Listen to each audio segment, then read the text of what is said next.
All right, folks, gather around because today I'm going to tell you the story of a football legend, a man whose hair looked like a wild jungle and whose heart was made of steel. Ladies and gentlemen, let me introduce you to Carles Puyol, the Lion of football. You know those defenders who appear out of nowhere and steal the ball before you even realize what's happening? Well, Puyol was one of them, except he did it with the kind of grit that made you think, bro, are you guarding the ball or the gates of heaven? But hey, great stories don't start at the top of the mountain. They start at the bottom. So let's go back to where it all began. In a small town where a little curly-haired kid had one big dream, our story begins in a tiny town called La Pobla de Segur in Catalonia. Picture this, a skinny little boy with untamed curly hair, always running after a football. While the other kids would go home after a game, Carles stayed behind, kicking the ball against the walls of his house until his mom screamed, "Carles, you've broken another window." Puyol didn't have the build of a footballer. In fact, his friends probably thought he'd end up as a librarian or a musician. But what set him apart was his unstoppable determination.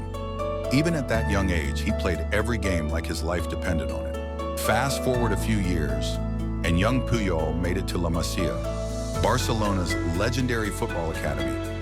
Now, getting into La Masia is like getting a golden ticket to Willy Wonka's chocolate factory.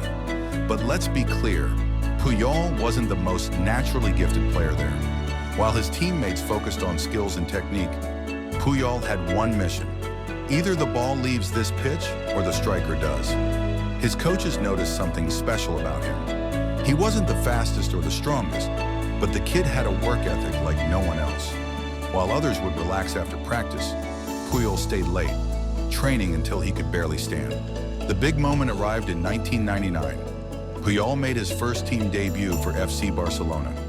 Now imagine this, a 21-year-old kid with hair that looked like he stuck his finger in a socket, stepping onto the pitch at Camp Nou for the first time. A lot of players would crumble under the pressure of 90,000 screaming fans. But Puyol, he played like he'd been born for this moment. From that day forward, he wasn't just a player, he was a warrior. Over the years, Puyol became the heart and soul of Barcelona. He wasn't just a captain, he was a leader who led by example. Rain, shine, or blood dripping from his forehead. Yes, literally. Puyol was always the first to dive for the ball.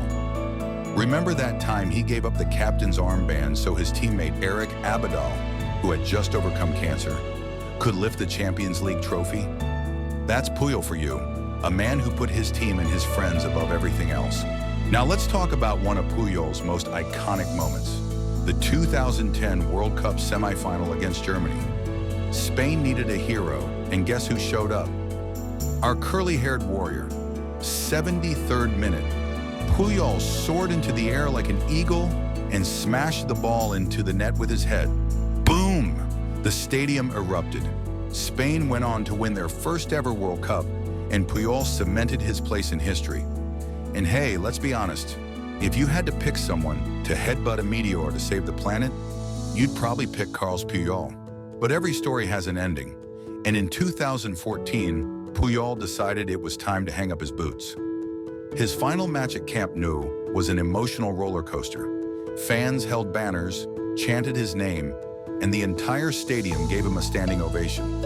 As Puyol walked off the pitch for the last time, he wasn't just a footballer retiring, he was a symbol of hard work, loyalty, and passion, saying goodbye to the game he loved. So, what can we learn from Carles Puyol? He didn't become a legend because of his talent alone.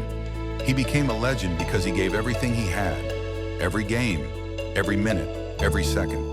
From a skinny kid in a small town to one of the greatest captains in football history, Puyol taught us that dreams come true for those who fight for them. And hey, remember this, next time you're tired or ready to give up, just ask yourself, what would Puyol do? Spoiler alert, he'd get up, shake off the dirt, and keep going. If you enjoyed this story, smash that like button, leave a comment, and let me know which football legend story you want to hear next. Oh, and here's a fun question. Do you think Puyol's career would have been different if he cut his hair short? Let's debate in the comments. See you in the next video, legends. Take care.